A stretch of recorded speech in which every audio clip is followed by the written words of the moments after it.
What's up, armchair fandomaniacs? Real Last Jedi coming to you with another video on armchair fandom. If you like our videos, click the like button on the videos you enjoy so we can have an idea of what kind of content you like. Subscribe to our channel. Leave a comment in the comment section below. Hit the notification bell so you know when we have more content available. Today we're going to be talking about Moon Knight episode 6 and just give our basic thoughts about this episode. Talk about the episode a little bit and then wrap up by talking about what we thought about the series in general. But with all that said, before we move any farther, we'll be right back.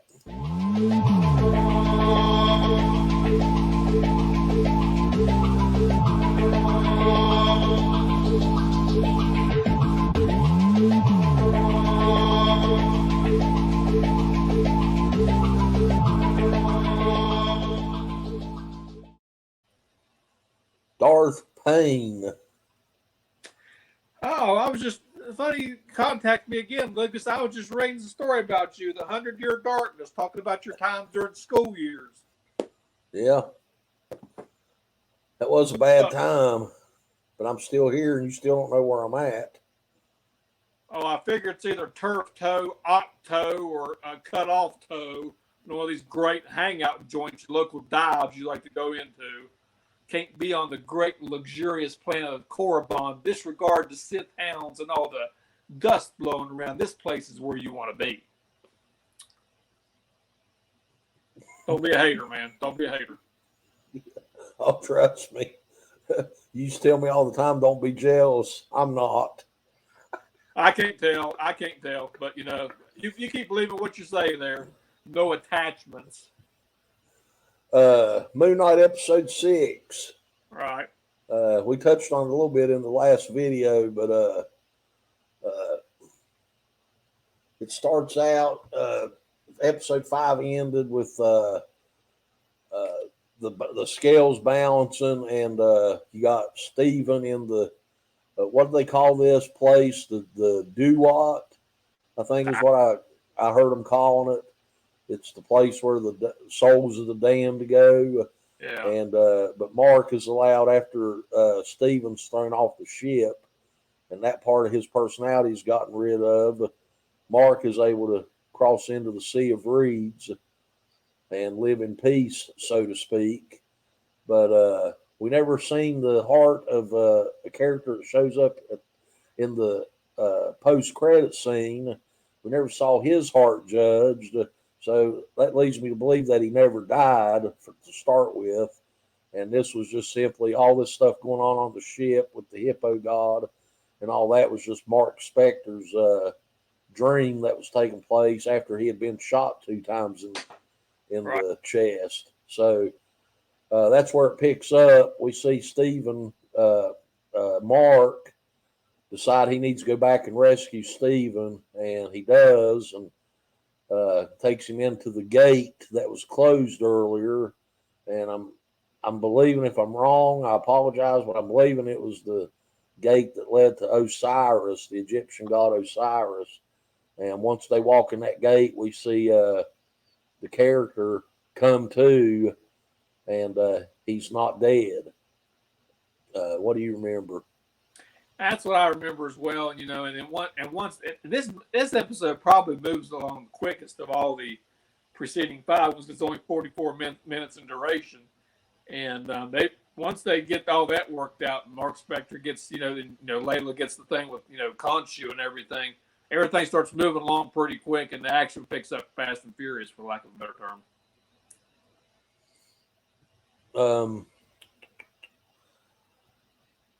I can't remember exactly what happens after that in the final episode. I know that at one point we're back in Arthur Harrow's office where he's still fulfilling the role of a doctor. I think that's what happens after Stephen and Mark walk through that gate as they come back to, and they're back in the asylum again, which gives us, really does show us that it's Jake Lockley who's really going through all the experience. His split personalities are everything we experience in this show is the experience of a character through his two split personalities.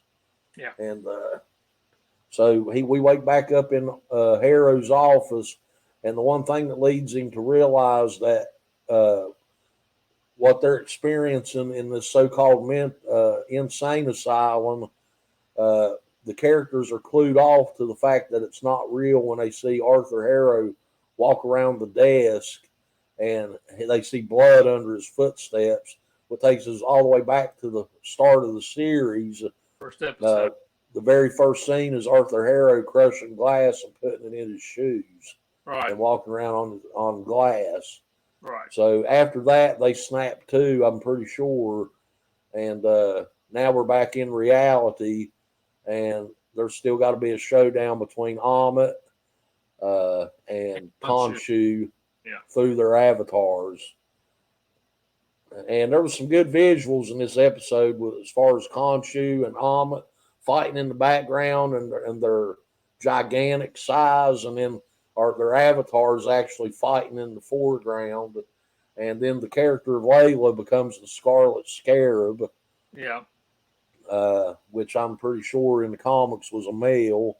We won't go into all of that. There's a lot of that going around these days, but we won't talk about it. I like the Layla character though. I think she handled that very well. I like the character too. She didn't really steal the show from Mark or Steven. No, but she's a very good supporting actor. Did very very. The character didn't steal the show either. It was just like a support role.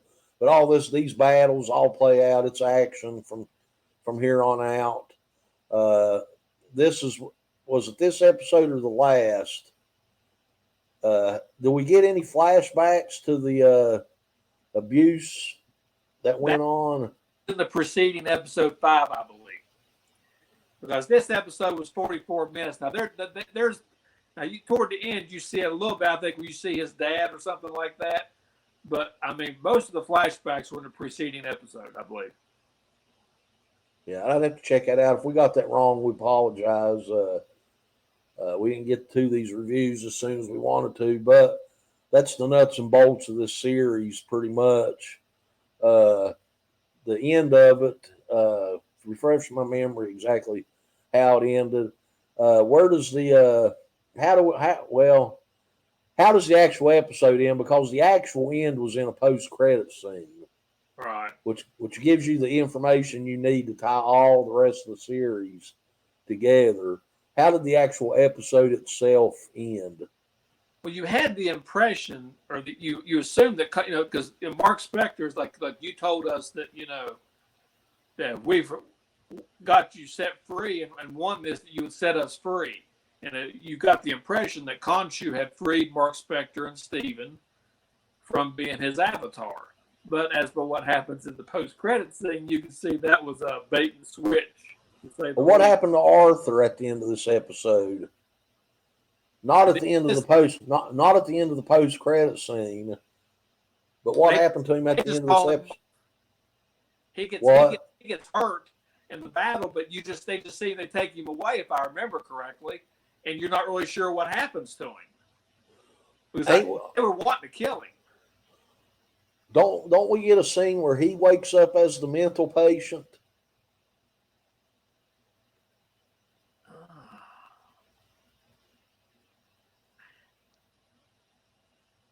That's in the post-credits scene, isn't it?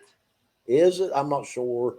I think it's in the post-credits scene. He wakes up as the mental patient, and that's when they haul him out of the limousine, and then, Jake Lockley shows up, and then, Khonshu's sitting in the car, and we know what happens. This is why this is armchair fandom and not Siskel and Ebert's professional movie reviews. That and the lack of corporate backing. Yeah, why don't you hit us up, John Campion, and give us a little share of some of that love.